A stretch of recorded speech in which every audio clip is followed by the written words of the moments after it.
A lot of love for the West Coast. Pac-12 front and center this weekend on the national scene. USC can't be perfect, but they still can contend. UCLA survives last week and faces the Southern champs as the Cats finally join the scene of Pac-12 scheduling. And Oregon, Utah to complete a Pac-12 three-pack that's better than any conference in America in regards to scheduling this weekend. This is Pac-12 Breakdown. It's Wednesday night at 11 o'clock Eastern and 8 o'clock Pacific time, and this is our show of records. So if you love Pac-12 football, if you love college football, this is the place to be each and every week. I'm Mark Rogers of MarkRogersTV. I bring on the best bloggers I can find in the Pac-12, and two of the best certainly include Kaelen Jones of House of Sparky on SB Nation's platform for Arizona State, and also Shane Roberts of the Block U representing Utah for SB Nation as well. All right, gentlemen, interesting weekend in the Pac-12. I would say the first two weekends were somewhat disappointing based on the expectations of the conference versus the other Power 5 conferences, but big win for Cal in holding off Texas. A little luck involved there as well, 45-44. UCLA, one of the flag bearers for the conference as well, holding off BYU and Tanner Mangum 24-23, and Stanford pulling the stunner over USC. I don't know if that's good for the Pac-12, but that's the way it stands right now at 41-31. So, Shane, take away what you perceive as Week 3's headliners, and what do you really take away from the play on the field last weekend? Well, I'd say two things kind of stand out for me. One, speaking of USC and Stanford, is, that's kind of what you come to expect out of USC and Stanford. Stanford's had USC's numbers the last couple of years, and going back since, really Jim Harbaugh took over and really flipped that over. But, it's not a big surprise to see USC, not perform well in a big game, especially under Steve Sarkisian. The dude had a nickname 7-Win Sark in Washington for a reason. His recruiting prowess is great. He has a great eye for talent, but for some reason the guy just can't quite get his teams over the hump. He's going to get a bunch of hype, a bunch of preseason praise, but obviously when rubber meets road, he has a hard time getting the big victories, and I think that's what we saw. And I'm not sure Sark can get those guys over the hump. I'm not sure if he's the guy in LA, and I've kind of thought that ever since they made the hire. And then as for UCLA and BYU, I think there was some red flags thrown up for UCLA, because I saw your guys' show last week, and I agreed with Don. I thought UCLA should blow out BYU, and for all intents and purposes, they probably should have. BYU's defense, they looked better than they probably should have, because Nebraska moved the ball at them on will. Boise State had good success. Obviously, Paul Perkins was running down the field on them. UCLA, they lost Miles Jack, as we'll probably touch on here in a little bit, with a knee injury for the remainder of the season. Josh Rosen looked like a true freshman. He kind of finally came back down to earth. And, UCLA, while they were a 10-win team last year, they were kind of a shaky 10-win team. They were on the ropes against Texas. My Utes got to Brett Hundley 10 times in one game, and that same offensive line is basically back. So the hype around UCLA, while I kind of saw it, but at the same time, there were still some preseason red flags, and I think that they reared their head again in the BYU game, which a game probably shouldn't have been as close as it was. So it'll be interesting to see how they rebound going forward, especially with the loss of Vanderdoes, Jack, and their third starter. I'm spacing on the name right now, but there's some red flags there for UCLA. So the LA schools, who were at one time considered to be the favorites in the conference, a little bit shaky going out of Week 3. And it's a great point, Shane, about the offensive line for UCLA, because I think most people just brushing through returning starters would look to the offensive line on a team that's that good and say, okay, they've got all this returning experience, and just check it as a positive, as a strength of the football team. But when you've got a pretty porous offensive line in regards to pass blocking, and I know that Hundley liked to hold on to the football and make plays with his legs, so that contributed to a few sacks, but it's not necessarily a good thing bringing back players when they haven't been productive, unless you can really coach them up during the off season. Cal will be fun to watch. I don't expect that they're going to be competing for championships, but Jared Goff and company, again, win at Texas 45-44. Kaelen, your takeaway from specifically USC and UCLA's games last weekend and maybe the entire conference at this point? Well, I definitely think that Shane touched on it, Mark. You're looking at USC, who really, I felt, they underperformed against the Stanford team. At least they didn't come after Stanford in a manner that I expected them to. Watching the game again, you're looking at USC pretty much put no pressure on Kevin Hogan whatsoever throughout the game. And considering how he performed at the beginning or in the first game against Northwestern, I was shocked to see that USC didn't really come after Kevin Hogan and really force him to make decisions. Instead, they let him play his game. And when Kevin Hogan's playing on top of his game, he's a pretty good quarterback. I mean, he's not the best maybe in the country, but at the top of his game, he's definitely up there. And as a result, USC ended up getting picked apart. And then just see them go away from Juju Smith, who I believe in the first half he had nearly 100 yards. And even during the broadcast, they brought it up. They were like, I believe it was like the middle of the third quarter, he hadn't touched the ball the entire second half. So as far as USC, I definitely have to agree with Shane. I mean, there's a reason why Sark's nickname is 7-Win Sark, and for him to not perform in a big game, nonetheless, the first conference game of the year where USC has a chance to make a statement as being a perennial top 10 moving forward, it was shocking to see them turn in a pretty underwhelming performance as a whole. But even looking at UCLA, I still think that they are the top of the conference.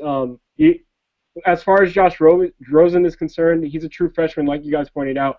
But those type of performances, to be honest, they should be expected from him. He's looked great through three non-conference games for the most part. They were able to pull it out in the end. I think there's a lot of talent surrounding him on the offensive side of the ball. But like Shane pointed out, the loss of Miles Jack as well as Fabian Moreau are going to be really big. But again, you get a top cornerback in Ishmael Adams, who I remember during the preseason, Mark, when we were naming our top 5 cornerbacks for the season, I actually left them off the list, not thinking about them. But the other 2 guys named Ishmael Adams as a top playmaker cornerback this year. So that's a good get back. But again, without Vanderdoes, without Miles Jack, without Fabian Moreau, it is a question mark moving forward. And then nonetheless, the offensive line has been a question mark for the last 2 seasons. Looking at the general state of the conference, I haven't had the chance to look at Utah's game, but just looking at the scoreboard and looking at the score sheet, it is interesting to see that they've been the most dominant team, at least in the conference. They've had no real, I think, lackadaisical performances. I don't know if Shane might be able to correct me on that, but for them to dominate Fresno State, for them to win over Michigan, I forget their second game, but so far they've looked the cleanest out of all these teams in the Pac-12. As far as rankings are concerned, I think Stanford is going to jump up. I think that one game against Northwestern isn't that bad of a team. It was a hiccup at the beginning of the year. I think they put that behind them. I think they're going to be able to really compete, especially push Oregon for the top of that North Division, as well as Cal too, even though they were only able to squeak by Texas, giving up 20 points in the fourth quarter, which is really unexpected considering how high-powered their offense is. But as far as parity, like we talked about before the show, Mark, the Pac-12 definitely has that this year, and it'll be interesting moving forward, especially with conference play beginning this week. 9-win Sark doesn't necessarily roll off the tongue like 7-win Sark, but I think we might have to make an adjustment for USC talent. 9 wins will not get the job done at USC on a regular basis. Not that he would get fired or dismissed after this season winning 9 games, but long term they're expecting much more than that out of USC. We can only speculate. We can't get into the minds and hearts of 19 to 22-year-old kids or be even on the practice field to see what was going on that week. We don't know if it's still a game of attrition and scholarship reductions are still taking a toll on this football team, especially defensively, or if they've been reading their press clippings of possible college football playoff team and maybe the best and most talented team in the country, or looking at that Stanford Northwestern score or what it was. But USC going up against I think it's safe to say, a team that's not nearly as talented as they are. That doesn't always equate to wins, but Stanford with guys that you wouldn't think would be able to scare them defensively, USC loses this one, and they lose it in decided fashion. It wasn't a last possession loss for USC. They were trailing by 1 to 2 scores the entire fourth quarter and lose that one to Stanford 41-31. Hey, Shane, I want to hit you up on your football team, Utah, because I did see the 2 games against Michigan, and I think Kaelen left off Utah State was that second game, and that was a solid performance for your ball club. So how good are the Utes right now? Well, I still think there's a lot to be determined, and we're going to learn a lot this coming weekend, but they might be the most balanced team when it comes to all 3 phases of the game. The offense is improving. They struggled quite a bit last year, but they're coming along pretty nicely. Devontae Booker is Devontae Booker. Travis Wilson, he's got the beat-up shoulder, but it's just a sprain, so he should be back. He's looking significantly better this year, a lot more confident. He actually has an offensive coordinator that likes him, which is a huge difference opposed to last year, to where he's getting a lot more calls that are more favorable to him. Utah still needs to find the deep threat. That's kind of the thing they're missing right now. They have the run game figured out. They have the intermediate game figured out. It's the deep threat they're kind of have to figure out, and that will probably have to come at some point because teams are going to start loading up the box and really trying to take away Booker. So that's the biggest question mark offensively. Defensively, the team's a beast. They already have one of the leaders in the conference, in takeaways in the plus-minus category. In all 3 levels, they're just stacked. They shut down Michigan, which isn't a huge deal, but they were able to limit a very nice power running game from the Wolverines. Utah State's a pretty nice offensive unit. They were able to limit them completely, and then they just completely obliterated Fresno State. They could have showed up, at halftime and basically obliterated Fresno State. And then special teams. Utah last week had both a punt return and a kick return for a touchdown. So special teams is back. Of course, we have Tom Hackett, the Ray Guy winner, and then Automatic Andy, the field goal kicker. When it comes to all 3 phases, the Utes are going to be pretty tough to beat. There's still some question marks, no doubt about it. But I would say when you're factoring the first 3 games of the season, they're on schedule. And I think they're going to be right in the mix for the Pac-12 South. And credit the Utes for scheduling just about as tough as anybody across the country, non-conference, outside of Virginia, because I point out Virginia's scheduling Boise State, Notre Dame, and UCLA is just about as difficult as it gets. But Utah with Michigan, Utah State, and a Fresno State program that's usually pretty formidable is a strong non-conference scheduling. Shane or Kaelen, before we kick it to you, I'd like to hit Shane just to close up the Oregon matchup here. So, for better or worse, or maybe it's a bit overhyped, Utah seems to be a team that's considered to be a much better team at home historically than on the road. Most teams are, but even more so than most programs. Are you comfortable going to Oregon? Do you think that's maybe a little bit overblown? And just kind of size up the Ducks for us in regards to what you see at this point, Shane. Sure. I think a stat a lot of people don't realize is Utah is 7-1 in their last 8 road games. So they were fantastic on the road last season. The first couple years, they definitely struggled. Last year, they got their feet underneath them quite a bit. Going to Eugene, it's going to Eugene. It's not a small task at all. It's a tall task to go up there and get a victory. But Utah's played Oregon extremely tough. Oregon has a hard time moving the ball and scoring the ball in Utah. Yeah, they did end up putting up 50 points last year at Rice-Eccles Stadium, but most of those were just pointless points. The game was, about a 10-point game with about 6 minutes left in the game. Utah was actually driving to take the lead in the fourth quarter, about the 9-minute mark, and then just things kind of fell apart, and Marcus Mariota did what Marcus Mariota does. He was a fantastic player. Utah was actually getting ready to take a 2-score lead in the first quarter, actually at the beginning of the second quarter, and then the infamous Kaelen Clay play happened where he dropped the ball on the 1-yard line, an instant 14-point swing. So going up to Eugene presents a ton of challenges, but this Oregon team is not the Oregon team we've seen the last couple of years, frankly, because they don't have Marcus Mariota. They're also one of the worst teams right now in the conference on defense. They allowed 400 passing yards to Eastern Washington in the season opener. Michigan State, not exactly an offensive juggernaut. Oregon locked them down okay, but then go back against Georgia State last week. Oregon struggled a little bit, and that was actually a closer than anticipated game late in that game until Oregon got a couple, scores to really pull it away. So the game, for a lot of fans around Salt Lake, there's not any fear about going up to Eugene. There's a lot of unknown. As I said on our website and on our podcast, it's an odd-shaped ball, and who knows how it's going to bounce. But Utah's defense will be able to keep them in the game, and they'll be able to limit Vernon Adams, especially if he has a broken finger on his throwing hand. The question is, will Travis Wilson be healthy? How healthy will he be? And can they get Devontae Booker loose? Because Oregon's defense is very susceptible. And this is a game that Utah can win. Will they win? We'll probably do some predictions here in a little bit. But they can win it. I think that's the important thing.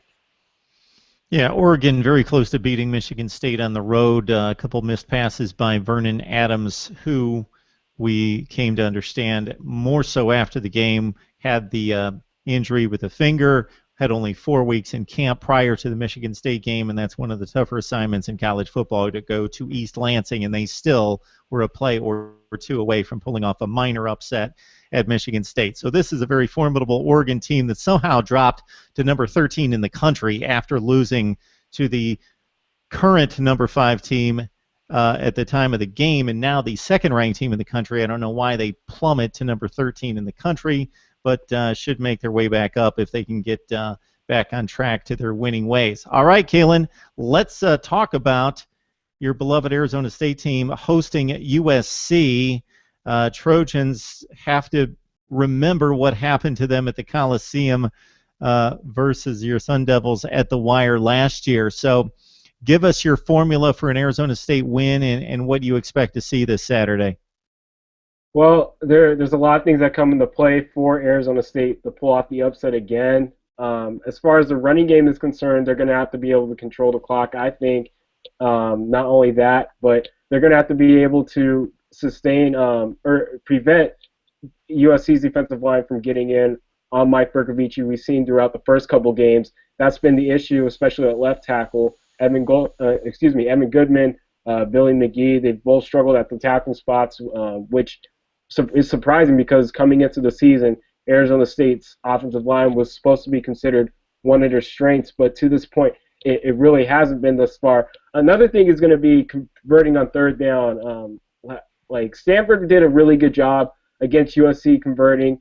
My colleague Connor Pelton actually pointed out the Cardinal actually completed 66% of their third down chances against USC, and in order for ASU to sustain long drives, I think that's going to be big, and especially in converting points.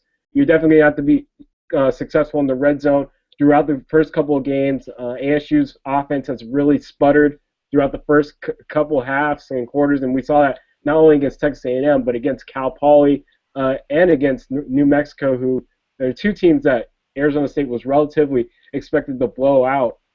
We really saw the offense struggle to find any really identity. So far, DJ Foster hasn't really been a factor this season. They're going to rely a lot upon their big-time playmaker now, Tim White, as well as Demario Richard, to really be big playmakers for the offense and kind of provide the explosive plays for them in order to defeat this USC defense, which, again, is one of the best in the country. They're going to have to be able to contain Stuart Cravens from being all over the field, which is going to be hard to do. But defensively, USC is going to be able to run the football. You're looking at the depth that they have at running back. Trey Madden is expected to be questionable heading into the game with the injury. But again, you have I forget whoever their second guy is, but you're talking about him as well as Ronald Jones II, who is a highly touted recruit. And we've seen what the two of them have been able to do in garbage time against teams so far this season. So it's Justin Davis, but the two of them, they're going to be able to carry the load in case Trey Madden isn't able to go. And if so, Arizona State, the front seven is going to have a tough task as far as containing them. Watching the game against Stanford, what USC was able to do well was really pound the rock and go tempo, and then it opened up the play-action game, which enabled Juju Smith to get open down the field and in the intermediate game as well. So as long as ASU can stifle the running game, I think they have a really good shot.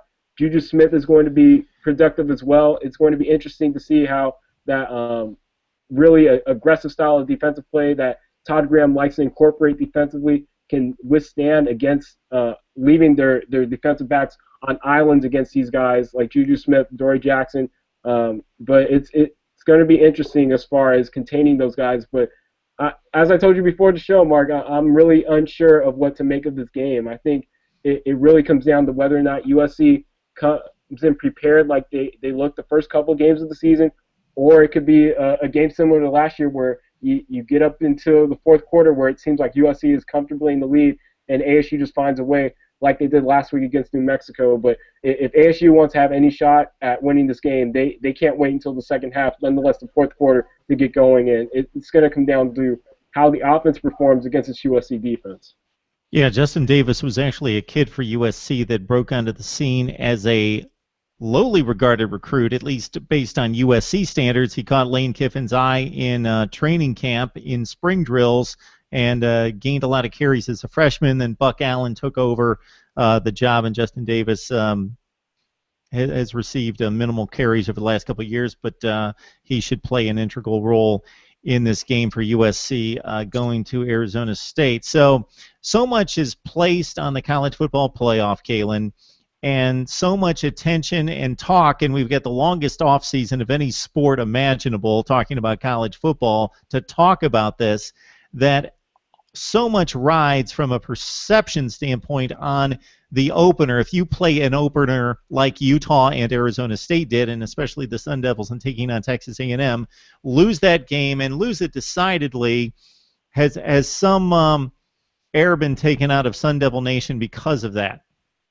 Yeah, there definitely has been. At least from a fan standpoint, a lot of bloggers have to explain, the sky's not necessarily falling, but even in the games following the Texas A&M matchup, especially the scare against Cal Poly, where they were tied at halftime, I believe, were only up by one score, and you're really wondering, well, what happened? Todd Graham came into the season preaching that this is a national championship caliber team, that this is the best squad that he's ever coached in Tempe. And, it's interesting because he's lost four guys to the NFL, or four players to the NFL, you're talking about, or not even four, as well as Taylor Kelly on top of that. Jalen Strong, Demarius Randall, Jamil Douglas, Marcus Hardison, and Taylor Kelly. Those are five huge players who were crucial to the Sun Devils last year. And, they really struggled as far as replacing them. And then nonetheless, Mike Bercovici trying to fill into that role in the system that Mike Norvell runs, which is more of a multiple spread look where you have a lot of zone reads and the quarterback is required to scramble and get out the pocket more. And the more that he demonstrates that he's willing to get out of the pocket, the better that ASU's offense continues to look. But getting back to just the state of Sun Devil Nation, I'm sorry, but yeah, it's definitely been deflating following the first matchup and the first couple games as well. The stadium wasn't filled the last matchup against New Mexico. USC game is definitely going to be the last chance, I believe, ASU has this season at really proving that they belong up until the Oregon game. And if they fall in this game, then the rest of the season, to me, in my opinion, won't really matter. Hey, Shane, I'll serve up the same storyline to you in regards to preseason hype, expectations. I don't know what they were specifically at Utah. You had a top 15 to 20 team in the national rankings to open the season. They take care of business in the three non-conference games against three very substantial opponents, at least two of three. And is there thought that Utah could be a sleeper when they're usually going to be underregarded by the national media, but here they sit at 3-0, having won two pretty substantial games? Yeah, I think the idea around Salt Lake City that Utah is definitely a sleeper as long as they can figure out a couple of the outstanding issues, like I mentioned previously, like the deep threat. As long as they can stay healthy too. I think that's the case with any team in the country. You look at what UCLA has gone through. You looked at like what Notre Dame's gone through. Health is so paramount to success throughout a season, and if Utah can stay healthy, playing in a conference like the Pac-12 where there's going to be just a lot of beating up on each other, can they come out the healthiest? And frankly, can they get the bounces to fall their way? Their season 2 and season 3 in the Pac-12 for the Utes, they lost a whole lot of one-possession games, and frankly, it was just bad breaks, bad bounces, an injury here, injury there, and then they weren't able to pull them out. Last year, we kind of started to see that trend turn, and they won 9 games. They were up into it up until the final, weekend of the season to go to the Pac-12 championship game. And then this year, like I said, if they can just find a way to kind of sort their way through the Pac-12 South and get into that Pac-12 title game, then yeah, they're definitely a sleeper. As Kyle Whittingham has proved, if he has an any given Saturday type of setup, obviously where we rolled Alabama a few years ago, they can beat anybody at any time, but they just got to stay healthy, and they just got to figure out a couple more things. And we'll find out a lot more about this team, over the next, couple of weeks for sure. Okay, guys, I would like to give this UCLA-Arizona game some justice, and then we'll knock out our picks. So, Shane, looking at the Bruins taking on Arizona, unfortunately, the Wildcats, unlike everybody else in the Pac-12, plays absolutely no one out of conference, so we don't have a real good take on where the Wildcats are right now, except for what we expect to be a very explosive offense and a pretty porous defense. We got UCLA having to travel to Arizona. Of course, the Wildcats, the surprise Southern Division champions last year. What kind of game do you expect here, Shane? I think it might be a shootout. The question is, will Scooby Wright be back, and will he be back anywhere near 100%? I have a hunch that this is not necessarily the game they should bring him back for, because if anything, he could have a setback. I'd maybe sit him another week or two, but I don't know any idea where his health is right now. But Arizona, without Scooby Wright, that's a huge loss defensively, and without him, they might turn a little bit into a sieve. UCLA, kind of the same thing. They've lost 3 primary defensive starters, Miles Jack being possibly the linchpin behind so much of that. So I could see it going, this could be a 50-47 type game. I'm going to give the edge just to Arizona right now, just because they're at home. And obviously UCLA, they're coming off a little bit of a shock to the system, losing Miles Jack specifically, because he was essentially a two-way player for them, and that's a big loss. So it'll be interesting to see how they rebound. How does Josh Rosen rebound? How does he handle something like a 3-3-5 defense? So there's a lot of question marks in this game, but I'm leaning towards Arizona just because they're at home. But I do think this is going to be old school. Obviously, being in Utah, we come from the old school WAC days to where, touchdown passes aplenty, and I kind of feel that could happen in this game to where it's a high-scoring shootout. And big losses in particular when you talk about Jack and possibly Scooby Wright, in that they're not starters and they're just not impact players, but they're guys that stop possessions by making plays in the backfield. They kill drives. Typically, maybe twice a game, they will kill a drive, if not completely turn a possession with a turnover. Scooby Wright had like 15 or 16 sacks and like 29 tackles for loss last year. His numbers were just unbelievable, and I refrain from using that word, but when you rack up like 45 tackles for loss, including sacks, that's crazy. Kaelen, UCLA, Arizona, I still not giving maybe the Wildcats enough credit. I still think they were the 4th best team in the division, maybe the 5th best team in the division last year, but they won it. Your thoughts about the Bruins taking on the Cats? Well, like Shane said, this definitely has a feel where it could end up being a blowout, or excuse me, not a blowout, but a shootout between 2 really good offenses. I think UCLA is going to have to rely a bit more on Paul Perkins, especially if Scooby Wright comes into play. I think that changes the entire dynamic of the game. UCLA's secondary is definitely going to be depleted. You're talking about Miles Jack, who actually is one of the better cover linebackers in the league as well, is one of the better pass rushers as well. And then on top of that, you're losing Fabian Morrell. It's going to be interesting to see whether Ishmael Adams comes back in top form. Then on top of that, you're talking about the playmakers that New Solomon has on his offense as well, Caleb Jones, Nick Wilson, Samaje Grant. I think this is definitely has the chance to be a shootout. And to be honest, I don't like admitting it. I know Sun Devil Nation might not like it, but Arizona should have the advantage coming in. You're talking about a freshman quarterback in Josh Rosen who finally showed some signs of weakness, and he's coming into Tucson against a pretty good defense that's played really well in the absence of Scooby Wright. And then when you get him back, the sky's the limit really for Arizona. It's just a matter of whether or not they can reach it. So far they haven't played anybody other than Nevada that's really given them any type of issue whatsoever. But this is their first chance, and I really think they're going to make a statement this weekend. All right, Kaelen, maybe you're changing my mind because I look at this matchup and I just think, despite the true freshman quarterback, despite all the losses on defense, in particular to one of the best defensive players in the country in Miles Jack, and despite playing on the road, I just think the Bruins roster is so much better than Arizona's, but you're starting to sell me on the Wildcats. That's All right, fair, let's man. run down these games, and I'd like to hear your predictions on this. And when we hit that Cal-Washington game in particular, guys, if you'd like to say anything about that, because we don't want to blow by a 3-0 Cal team taking on a Huskies team that looked really rough on opening night for the first half, came back, almost beat Boise State, and has played pretty well in winning a couple games since then. So here we go, Kaelen. Let's run them down. You ready? Yes. All right.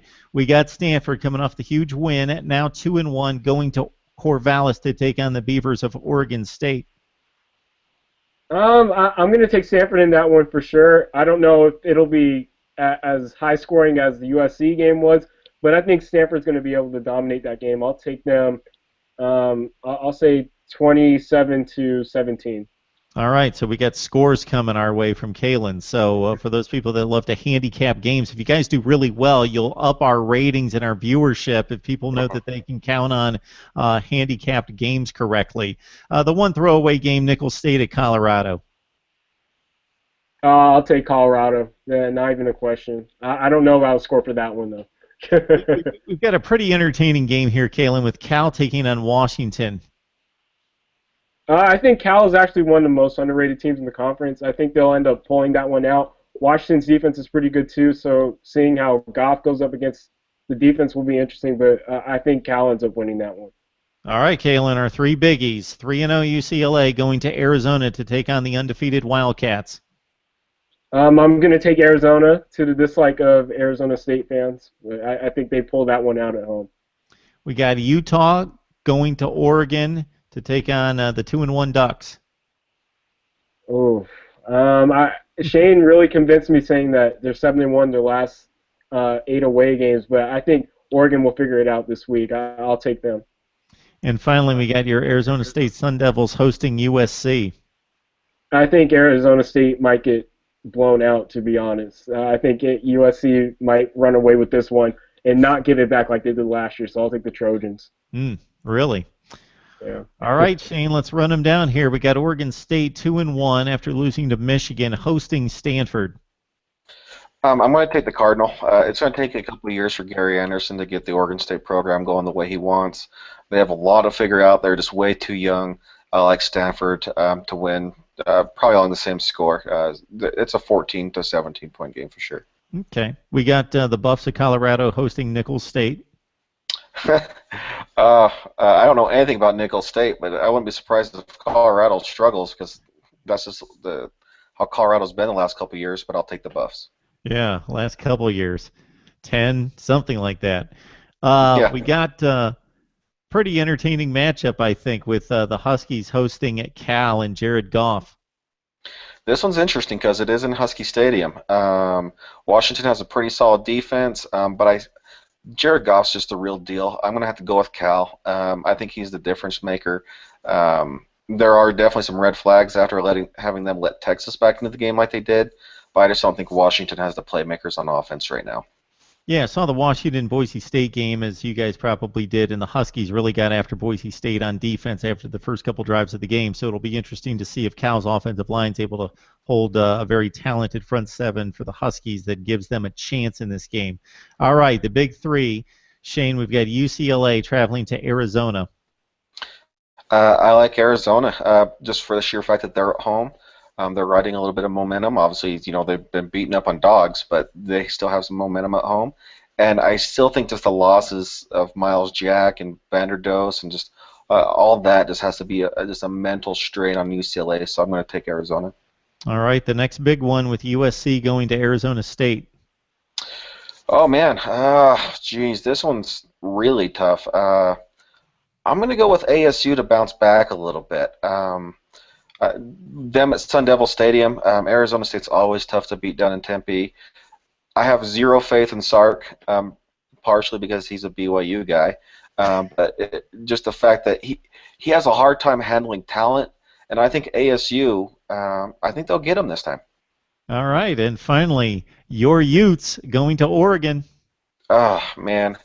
I had the same question to me last night. I want to pick Utah so bad. There's a lot of reasons why I could pick the Utes, but with it being in Eugene, I'm going to take the Ducks. The fact that it's an 11-point spread right now kind of it surprises me. So I take the Utes to cover, but I'm going to take the Ducks. But it's going to be a really tight and it's going to be a really fun game.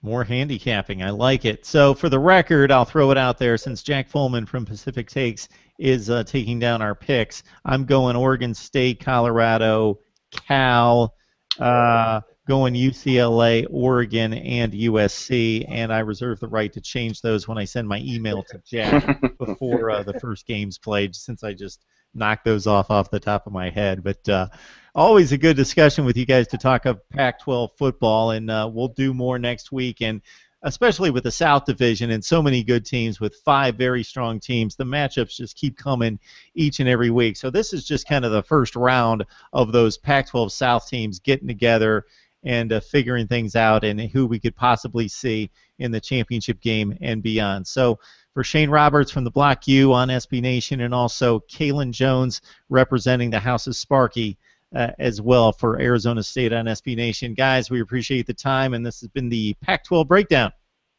Thank you, Mark. Thanks.